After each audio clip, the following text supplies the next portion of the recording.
pada masa itu negara Indonesia itu belum ada. Bagaimana negara yang belum ada itu terjajah? Itu suatu hal yang tidak mungkin toh. Indonesia belum pernah dijajah loh, kata seorang pengamat sejarah. Mari kita dengarkan penjelasannya.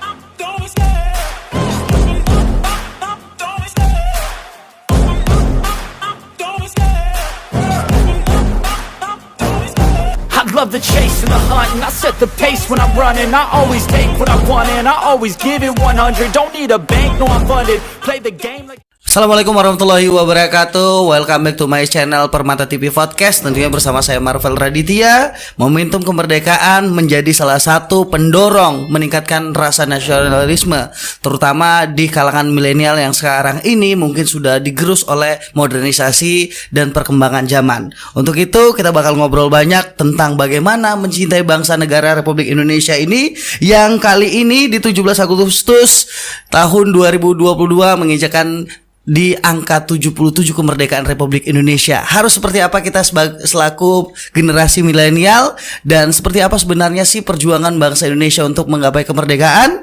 Untuk itu sudah hadir narasumber bersama dengan kita saat ini. Kita sapa langsung beliau, Abangda Supriyanto Romo SPD MM. Sore Bang. Selamat sore. Merdeka. Assalamualaikum warahmatullahi wabarakatuh. Merdeka. Iya, luar biasa nih ya.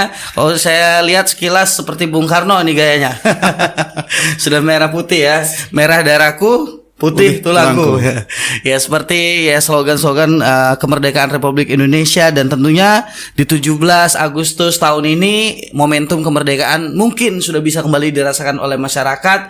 Karena kalau kita lihat 2 tahun belakangan tidak ada upacara, tidak ada perayaan-perayaan pawai dan sebagainya, karena memang di seluruh dunia sedang dilanda wabah COVID-19. Dan sekarang ini adalah mulainya kembali negara-negara berbangkit, khususnya negara Republik Indonesia yang pada 17 Agustus kali ini merupakan kemerdekaan yang ke-77 tahun. Dan sudah hadir tentunya narasumber dan kita akan ngobrol banyak dan kita akan tanya langsung. Kalau menurut Bang Romo atau Bang Supri bagaimana? Romo aja ya, Romo ya. Romo ini artinya bapak nih. Jadi kalau dalam bahasa Jawa Romo bapak ya. Bapak. Jadi kalau menurut Abang Romo sendiri, kira-kira pandangan Indonesia di tahun ke-77 tahun ini merdeka, ini seperti apa, Bang? Iya. Jadi mungkin terlalu banyak pandangan juga untuk hari kemerdekaan itu. Tapi saya satu titik lebih ingin menyoroti tentang kemerdekaan ini. Bagaimana kemerdekaan itu menjadi sebuah nilai yang memacu anak-anak muda di milenial ini untuk berpikir kritis. Kenapa? Memang semangat tahun 45 itu terkadang secara nasionalis hari ini juga mengendur.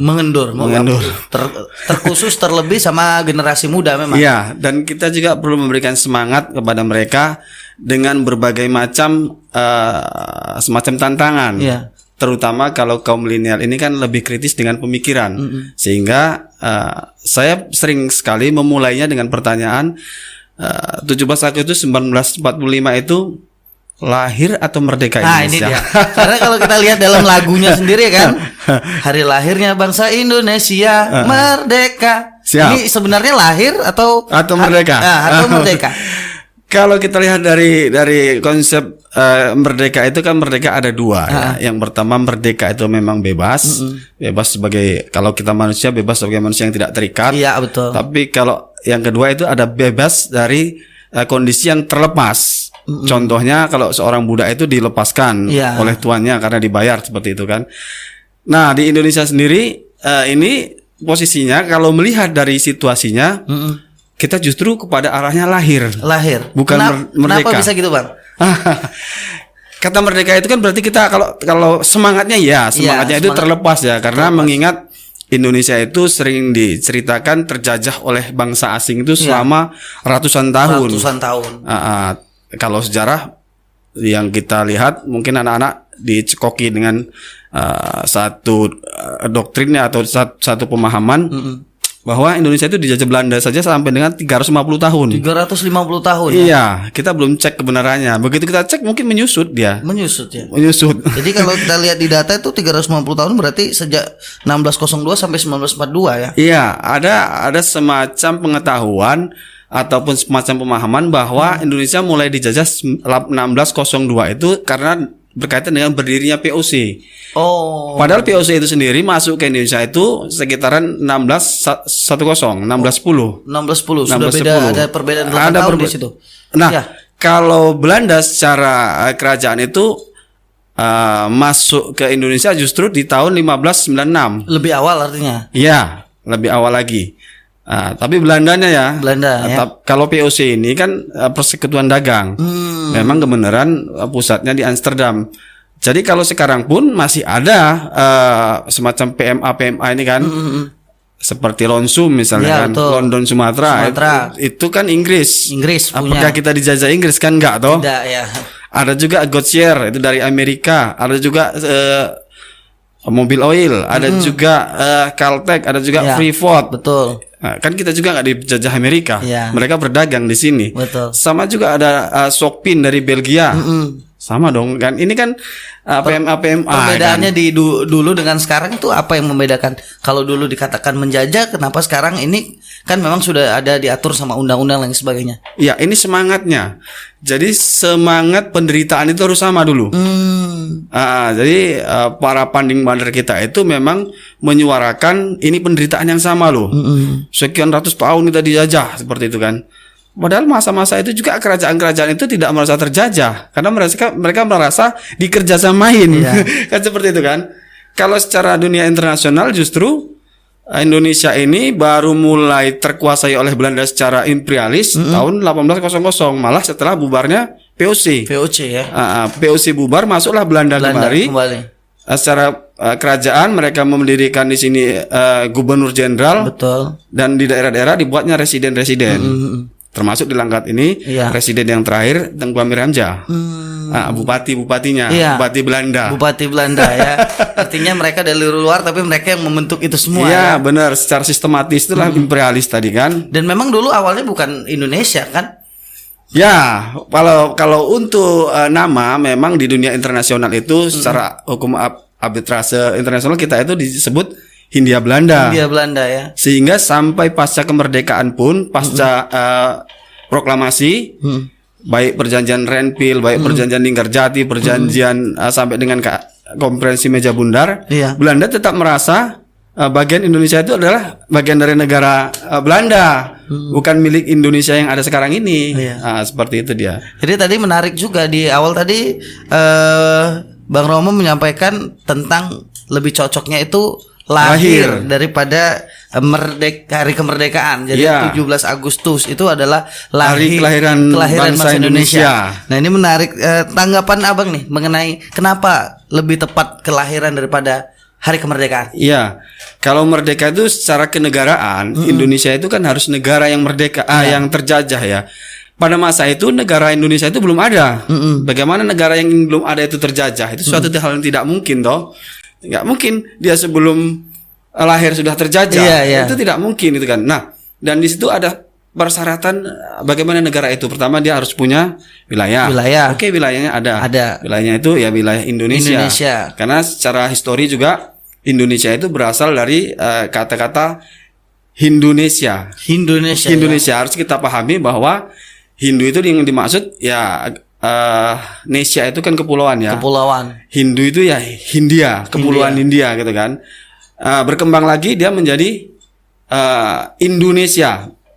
Indo ya.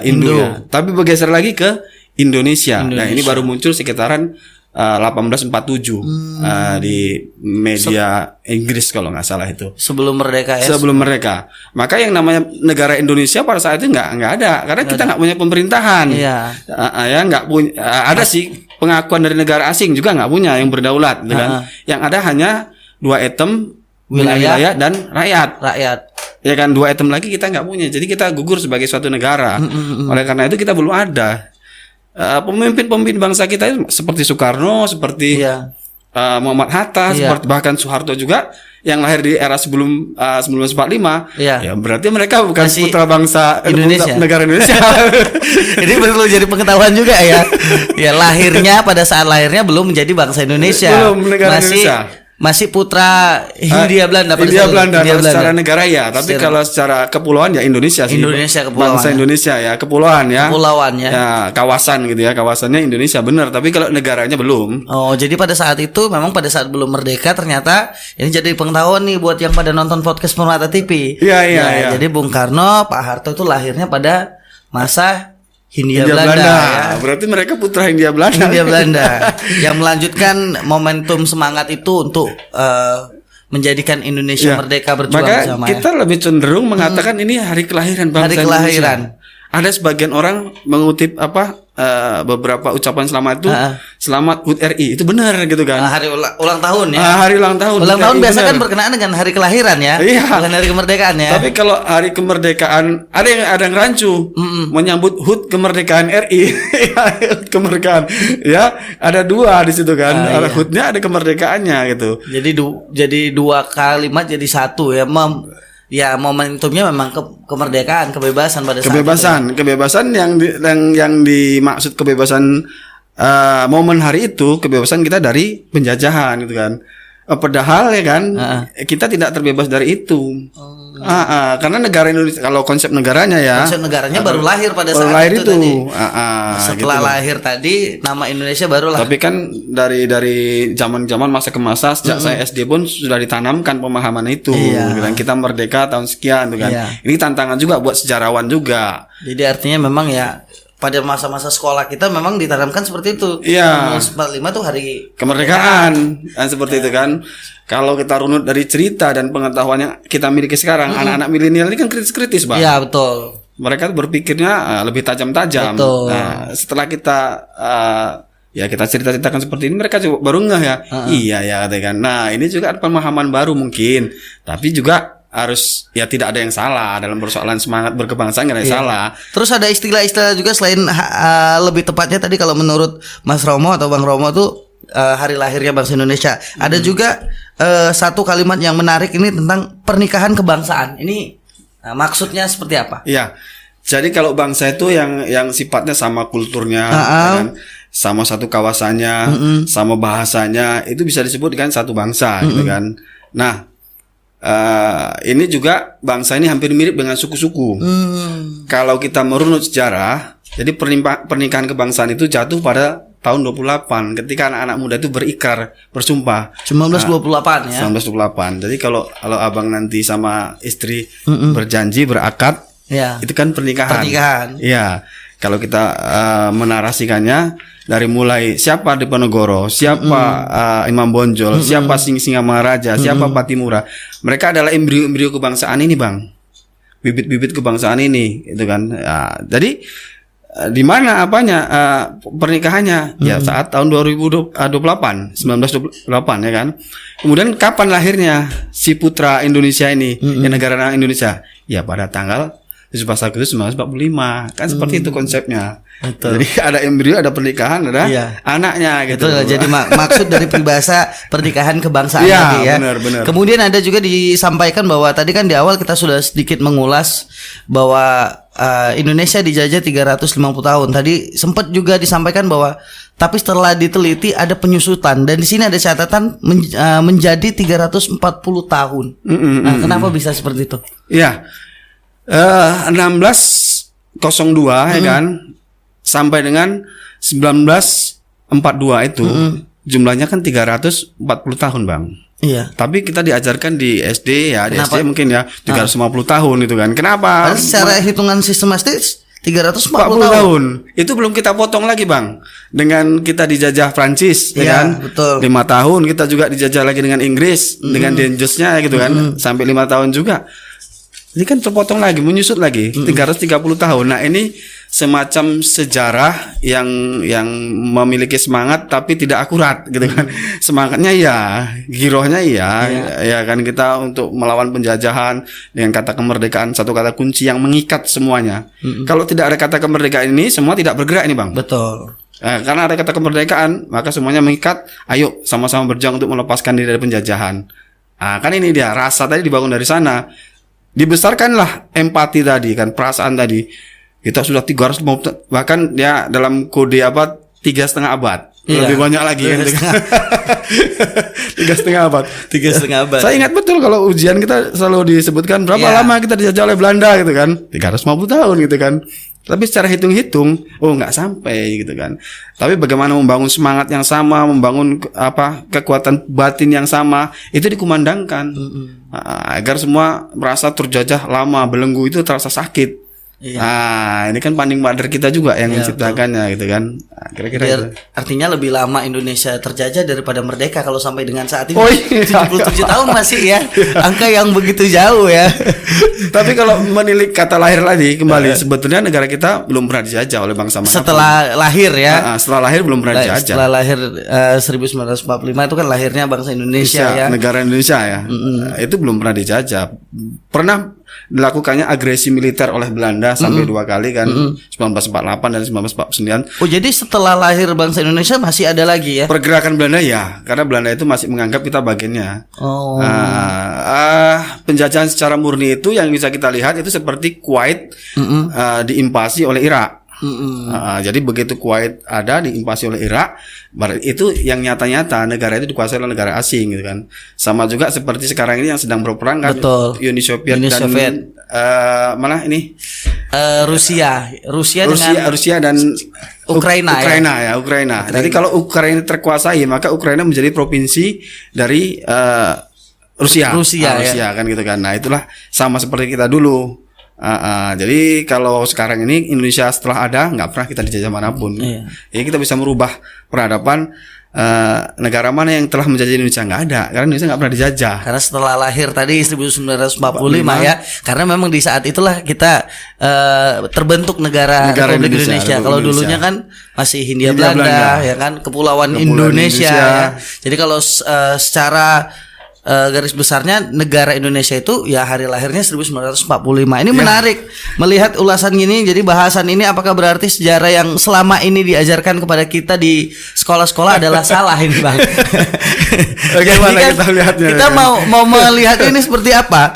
Ya, kalau kita lihat dari segi pendidikan, nilai sejarawan juga yang diajarkan kan rata-rata yang dikatakan ya kita dijajah oleh Belanda cukup lama, ratusan tahun, dan tadi dikatakan kalau selama menjadi negara Indonesia kita belum pernah dijajah. Apakah memang sejarah yang diajarkan di sekolah-sekolah ini masih salah atau ada yang perlu diperbaiki di sini? Iya, saya pikir itu kalimat yang tepat. Brother ya kan. Sebagai anak muda ini kan memang kritis ya. Karena kalau kita lihat gelar sama-sama ini kita keguruan juga ya kan artinya. Memang ini kan lahirnya semangat itu dari semangat kemerdekaan gitu kan. Mereka menyuarakan semangat yang sama dan itu nggak bisa kita lepaskan juga, Bang. Secara secara kuat gitu ya. Begitu kita paham ini langsung lepas nggak bisa juga karena pemahaman ini sudah berakar. Kalau kita nyatakan salah tentunya nanti ada perdebatan yang panjang gitu kan. Tetapi kita berpendapat dengan orang-orang milenial malah ini lebih masuk. Lebih masuk dia. Kalau itu dikatakan hari kelahiran ya kan. Kalau dengan anak milenial ini kan sudah 77 tahun juga, Bang. Betul. Saatnya juga kita membuka sejarah secara real kan gitu. Banyak sejarah juga yang dilencengkan oleh kondisi-kondisi tertentu ya kan. Ataupun podcast ini bisa menjadi landasan untuk merubah buku-buku sejarah, kenapa tidak? Iya kan? Tapi kalau kemudian memperbaiki artinya memperbaiki gitu kan. Karena ini juga wawasan. Betul. Baik di buku PPKN maupun di buku sejarah. Bisa saja, Bang, ya kan. Alhamdulillah nanti Permata Channel ini kan jadi inspirator untuk para sejarawan kan gitu kan. Betul. Kalau kita sekedar berpendapat nih, Bang. Jadi memang ini ulasan yang menarik. Dan kalau kita bicara tentang momentum kemerdekaan seperti hari ini di 17 Agustus 2022, sebenarnya tradisi-tradisi di awal kemerdekaan itu yang dijalankan oleh rakyat Indonesia pada saat itu, ini tradisi-tradisi kegiatan apa aja, Bang? Kalau Abang melihatnya. Kalau sekarang kan yang kita tahu mungkin ada pawai, ada panjat pucang, tarik tambang dan lain sebagainya. Dan di pertama kali Indonesia merdeka, apakah memang tradisi ini sudah ada atau gimana? Kalau saya melihatnya ini kan memang suatu tradisi bukan kebangsaan tapi hidup ya, tradisi hidup. Kalau kita sedang merayakan pasti punya pesta. Iya, betul. Dan pesta itu banyak metaforkan dalam kondisi-kondisi bagaimana rakyat itu berjuang mengambil kemerdekaannya.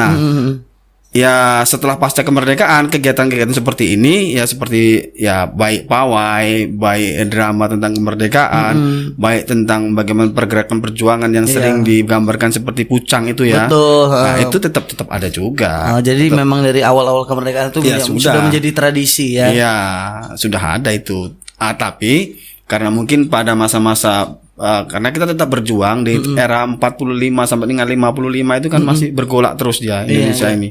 Belum duduk dia. Jadi di situ ya mungkin di awal-awal 50-an baru mulai agak ramai ya. Ramai tradisi merayakan hari lahir tadi ya. Hari lahir. Ya hari kemerdekaan kalau mereka bilang dulu. Kalau kita anak milenial hari lahir ya. So ya, dibedakan anak milenial zaman sekarang dengan yang era dulu ya. Kalau sekarang kita memaknanya hari kelahiran bangsa Indonesia. Betul juga kalau kita bilang karena di 1945 itulah terbentuk nama negara Republik Indonesia ya. Berbentuk republik ya. Di sana ada negara bentuknya dalam apa, benderanya warna apa, ada undang-undangnya, ada legislatifnya, ada eksekutifnya, kan, ada yudikatifnya di sana terbentuknya tanggal 18 itu. Jadi kan sebelum 1945 artinya Indonesia belum lahir ya. Jadi jika negara Indonesia belum lahir, lantas siapakah yang dijajah oleh Belanda pada saat itu? Ini yang menarik. Jadi kan kita kalau kita ulas balik di awal tadi, Indonesia catatan belum pernah dijajah oleh negara lain. Indonesia ya. Jadi yang dijajah oleh bangsa asing itu siapa pada saat itu? Jadi kalau kita melihat secara real, Belanda itu melakukan kerjasama dengan kerajaan-kerajaan lokal. Kalau untuk di Jawa itu kan mungkin terakhir dengan Mataram ya sampai Mataram. Memang yang ada di tayangan TV Mataram, Majapahit memang pada masa itu ada memang ya. Ya, jadi Mataram lah ya. Terakhir Mataram. Kemudian Mataram juga mengalami gejolak sampai nanti terpecah menjadi dua kan, Kesultanan Jogja dengan Jogja dengan itu kan. Jadi itu semua memang raja-rajanya punya kerjasama dengan Belanda gitu kan. Kalaupun diartikan dengan suatu penjajahan pun ya secara konsep kemerdekaan harus dikumandangkan Bang. Itulah memicu semangat dia. Kalau di Langkat ini atau di Sumatera Utara ini ya mungkin Sultan Delhi. Dia punya kerjasama gitu kan. Kesultanan Langkat. Sekarang kalau di Langkat kan gitu toh. Nah, mereka semua punya kerjasama dengan Belanda. Bentuknya itu memang benar. Bentuknya ya imperialis juga dia ada. Dia menanamkan semacam pemerintahan ya. Kita di bawah pemerintahan Belanda ada. Mereka juga melakukan tindakan feodalisme ya. Dia menguasai banyak lahan gitu kan. Dia sama dengan sampean raja apa nih? Raja Langkat gitu kan. Kira-kira saya butuh lahan sekian hektar. Saya kasih ente 1 goni perak ya kan. 1 peti perunggu gitu kan. Nggak beda jauh sama sekarang dong, Pak. Sekarang kan tanah Langkat banyak di kontrak negara asing. Perkebunan dan sebagainya. Itu artinya apakah terjajah atau tidak? Ini pas kita bahas di hari kemerdekaan ini. Jadi, karena sifatnya kan hanya kontrak sekitar 25 tahun kalau saya nggak salah kan. 25 tahun itu seumur hidup. 25 tahun loh Pak. Iya, tapi kan berkelanjutan ya. Iya. Boleh dilanjutkan, boleh juga tidak, kan tergantung pemimpin di atas nantinya. Benar. Jadi tidak jauh beda ya. Hanya mungkin mereka tidak melakukan sekarang ini tidak adanya imperialis gitu kan. Secara feodalis masih terkuasai, Kepong masih menguasai PTPN 2 dan banyak di Langkat ini. Ya kan? Itu tadi kan asing ya. Sama juga seperti saya sebutkan tadi, misalnya Brixton kan masih ada Belandanya di sini, Gautier masih ada Belandanya di sini, Sokpin masih ada Belgianya di sini. Nah, pola-pola itu kan yang disebut ciri-ciri imperialis itu kan ya antaranya ya ada kapitalis juga, ada feodalis. Kapitalis itu bagaimana dia memberikan modal, kan. Sama juga pemerintah sekarang kita nih modal dari Tiongkok itu kan untuk buat tol di samping abang tol. Itu kan baru bentuk-bentuk itu dengan komitmen. Ya Belanda juga sama dulu. Cuman mungkin sekarang ini kan persentase kedudukan saham tadi negara kita mungkin memegang lebih besar sesuai dengan undang-undang. Nah pada saat itu mungkin belum ya. Ya kalau saat itu ya yakin saja gitu kan. Bahkan ya penting itu tanah saya dapat setoran sekian ya nggak apa-apa, jalan dengan baik-baik gitu kan. segala sesuatunya berjalan dengan baik, dengan normal kan seperti itu. Yang membuat situasi Belanda tidak nyaman itu kan pergerakan-pergerakan dari orang yang merasa terzolimi, baik Iya, itu di Ponegoro, baik betul. itu Imam Bonjol, sampai ke aktivis-aktivis kemerdekaan. Nah, itulah kira-kira kalau sistemnya ya hampir sama, mirip dengan yang sekarang. Tinggal terjemahannya saja, Bang. Cuman mungkin memang pada saat itu mungkin terjadi pembudakan kerja secara paksa, kerja rodi dan sebagainya, atau seperti apa? Apa memang itu benar-benar terjadi? Kerja Kalau tanpa kita lihat digaji dan sebagainya. dari sejarah itu terjadi, tapi faktor apa itu bisa variasi ya. Misalnya kerja rodi ada juga kerja yang digaji, tapi kalau rodi nggak digaji karena kebanyakan rodi ini tawanan, Bang. Kenapa bisa Tahanan. sampai ditahan? Itu dia pertanyaannya. Banyak, itu kan kriminal juga banyak pada masa itu. Oh, gitu ya. Pencuri banyak, ya kan? Jadi artinya tidak kepada seluruh masyarakat luas ya? Tidak. Jadi kalau masyarakat luas juga banyak yang digaji, sehingga munculnya pecinan-pecinan itu karena mereka datang membawa orang-orang dibayar dia kerja, misalnya buat lahan tembakau, Iya, buat karet ya, jalan-jalan. masa dulu ya. Itu orang-orang Tionghoa itu banyak yang kerja itu dulu datang kemari borong. Kalau kita lihat sejarah di Sumatera Utara itu di Kota Medan, Chong Apui ya. Jadi dia itu datang dari sana borong buat barak-barak kebun apa gitu kan. Sampai Chong Api ini luar biasa, dia sampai punya ya finansial yang banyak dan berpengaruh dengan pemerintahan kan gitu. Awal-awalnya dia kerja. Awalnya kerja borong-borong gitu kan.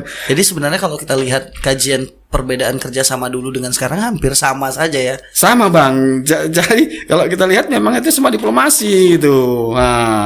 Hanya bagaimana kita bisa keluar dari imperialis itu tadi, sistem kepemerintahan itu diteriakkan kata merdeka oleh founding father kita. Karena kalau dulu mungkin negara asing di sini terlalu bebas ya. Jadi artinya warga negara asing di sini sudah seperti tanah mereka sendiri. Iya, Bang. Bahkan di hukum internasional kan kita ada diklaim bagian Belanda, Bang. Oh gitu ya. Iyalah, kita ikut Olimpiade kan tadi saya ceritakan. Iya. Sudah atas nama Hindia Belanda. Sudah pernah ikut Piala Dunia berarti ya. Tapi bukan Indonesia ya. Bukan Indonesia. Bukan Hindia Belanda ya. Sayangnya belum lahir pada saat itu Indonesia. Belum ya. lahir Indonesia. Jadi menarik nih Bang. Jadi banyak juga ini kenapa kalau kita kaji lagi Bang, kebanyakan orang lebih cenderung mengatakan 17 Agustus 1945 adalah hari kemerdekaan daripada disebut dengan hari lahir. Iya, karena penanaman pemahaman, Bang. Jadi gini, brother. Kalau kita dikasih pemahaman 7 tambah 7 sama dengan 15 ya kan. Terus menerus ya kan. Ya orang nanti akan nyebutkannya 7 tambah 7 15. Gitu. Biasa, Bang. Kalau ada kebenaran itu yang hakiki munculnya belakangan.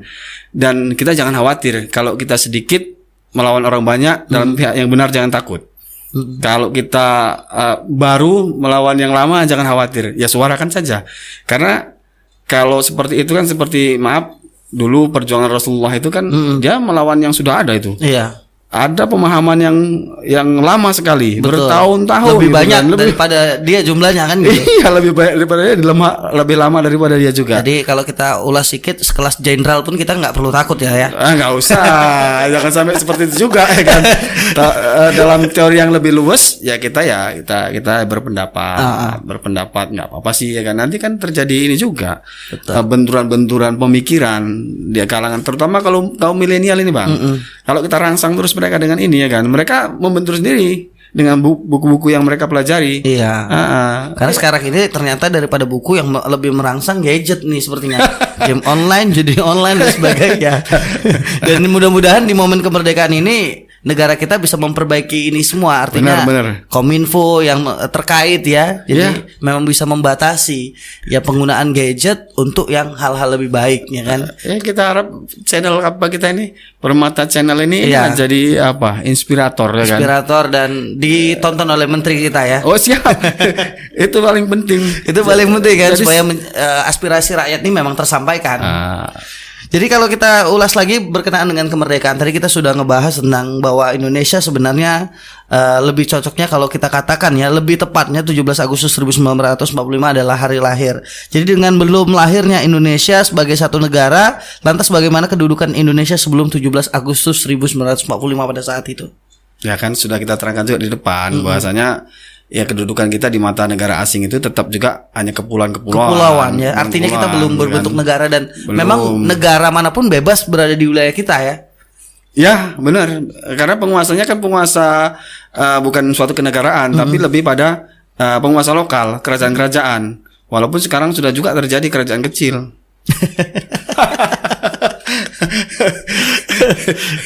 Iya kan, hampir sama juga dengan sekarang otonomi ini kan menciptakan raja-raja kecil. Raja-raja kecil, bahwasanya pendapatan daerah diatur oleh daerah itu sendiri. Iya, gitu. Tidak lagi terfokus, ya makanya juga banyak pejabat daerah ini yang tidak tunduk lagi pada nasional. Kalau kita perhatikan pergolakan Sumatera Timur, Bang, itu terjadi akibat raja-raja itu juga tidak mau bergabung dengan Negara Kesatuan Republik Indonesia. Karena raja kan sudah eksis, ya kan, ya sultan-sultan ini sudah eksis. Dia tidak ingin bergabung dengan Negara Kesatuan Republik Indonesia. Dia malah condong ya ke si Belanda tadi gitu kan. Nah ini juga dulu terjadi, makanya pemberontakan Sumatera Timur itu kuat dulu ya. Ya antara rakyat dengan kerajaan gitu. Karena memang ya kalau sudah masuk wilayah Negara Kesatuan, ya mereka harus melebur, mereka harus berdaulat.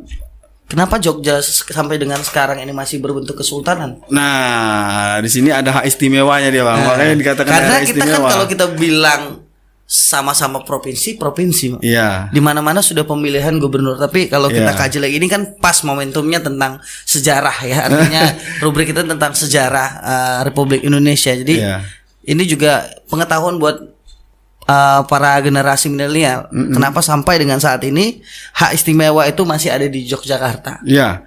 Jadi pasca reformasi kemarin juga itu sedang akan ditiadakan. Tetapi berjalannya waktu juga penghargaan terhadap budaya lokal masih kita hargai, Bang.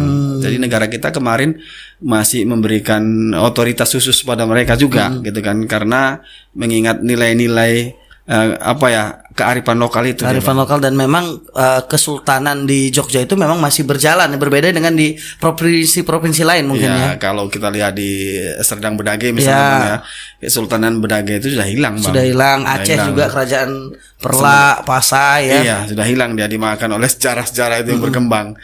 Ya situs-situsnya juga sudah tidak ada gitu kan. Jadi mungkin kalau di sana kan masih terpelihara juga. Betul. Jadi masih juga membudayakan kearifan lokal. Kalau Raja Deli juga masih ada kok, Bang. Raja Deli juga masih ada gitu kan. Sultan ya, bukan raja ya, sultan. Masih ada juga dia. Kalau Langkat masih ada juga, walaupun ya bentuknya ya berjalan pasif, tapi ya tetap ada dia. Secara struktural itu masih ada dia. Kesultanannya masih ada. Masih. Nah, jadi kita kembali lagi ke topik kita, rubrik tentang hari lahirnya bangsa Indonesia di 17 Agustus 1945 dan ini adalah momentum ke-77 tahun. Artinya Indonesia usianya sudah 77 tahun. Ya banyak tentunya PR-PR yang generasi milenial akan bawa untuk kedepannya seperti apa Indonesia ini. Nah, ke Bang Romo sendiri, kira-kira pesan yang ingin disampaikan pada seluruh generasi milenial memandang tentang hari lahir Indonesia dan hari ini merupakan yang ke-77 tahun. Closing statement juga barangkali ya kan. Jadi kalau saya melihat bahwa begini, Bang, seperti di awal kita sebutkan, generasi milenial ini banyak tergerus, Bang. Tergerus semangatnya, tergerus keinginannya. Maka kata merdeka itu jangan pernah berhenti kita kumandangkan, Bang. Kata merdeka itu harus terus kita kumandangkan. Semangatnya harus kita ambil. Anak-anak muda sekarang harus berani berjuang dengan pertarungan dengan kemiskinan. Pertarungan dengan prestasi, pertarungan dengan pendidikan ya. Jadi jangan ketinggalan pendidikan, jangan ketinggalan kemiskinan, jangan ketinggalan. Bukan berlomba-lomba miskin. Ketinggalan berarti suruh berlari. Kan? Jangan ketinggalan dengan prestasinya gitu kan. Nah ini sangat penting. Inilah yang namanya mengisi kemerdekaan. Inilah yang namanya semangat kemerdekaan itu diambil ya. Jangan dihilangkan. Nah sekarang ini kan nasionalis juga acuh tak acuh. Iya, ya banyak kan? generasi yang malas peduli. Malas peduli itu dia. Nah sekarang ayo kita tarik mereka supaya untuk mau berbuat untuk negara ini, minimal untuk wilayah terdekat sendirilah. Karena ini juga sudah mengalami krisis kita. Kalau abang bilang tadi masalah gadget masih lumayan bang, tapi masalah narkoba udah lebih susah lagi kita juga nanti. pernah mengulas itu di sini dan Iya, karena rasa patriotisme itu tidak akan muncul ketika orang sudah mengalami kecanduan itu bang. kecanduan artinya diri kita sudah diracuni oleh barang haram tersebut. Sebagai closing statement ini juga saya melihat satu sejarah bahwa berhasilnya Amerika itu menaklukkan Cina itu karena mereka melakukan perang candu bang. Jadi Amerika ini memberikan candu banyak-banyak ke pemuda-pemuda Cina ini. Yang dulunya dilawan oleh siapa? Ip Man ya kan, dilawan oleh beberapa patriot mereka gitu kan. Begitu masuknya perang candu ini, tanamkan candu sampai banyak-banyak, hancur mereka bang. Dan patriotismenya, kenasionalismenya nggak ada lagi. Untuk apa mikirin negara kita pun susah gitu kan. Untuk apa, untuk mereka sendirinya itu. Akhirnya hancur mereka bang, masuk Cina, Amerika. Pertama sekali mereka bangkit, ya lakukan perang candu. Orang Cina menghancurkan candu-candu. Kalau sekarang candu inilah narkoba kan. Iya. Candu dibasmi, dibasmi semua. Baru muncul lagi patriotisme itu. Rasa kebangsaan itu muncul. Maka merdeka lah, terbebaslah dia perang melawan Amerika. Nah, kita juga sama barangkali bang. Mudah-mudahan ini terjadi juga di negara Republik Indonesia di momentum hari kemerdekaan ke-77 tahun. Kita bisa melawan atau memerangi candu dan membangkitkan rasa nasionalisme untuk menjadikan bangsa Indonesia lebih baik. Terima kasih Mas Romo. Oke, Dan waktu kita ketemu lagi ya. Ya sekali lagi Merdeka. Ya luar biasa. Inilah momentum kemerdekaan di mana saatnya generasi milenial harus bangkit, tumbuh dengan semangat patriotisme dan membangkitkan rasa nasionalisme agar bisa mencintai bangsa ini dan menjadikan bangsa ini jauh lebih maju dan tentunya memerangi kecanduan dan segala keburukan bagi generasi muda. Terima kasih. Jangan lupa subscribe dan klik tombol lonceng dan tonton terus video-video menarik dan menginspirasi bagi masyarakat luas tentunya ada di Permata TV Podcast. Thank you untuk Mas Romo. Makasih buat semua. Wassalamualaikum warahmatullahi wabarakatuh. Waalaikumsalam warahmatullahi wabarakatuh. Merdeka! Merdeka!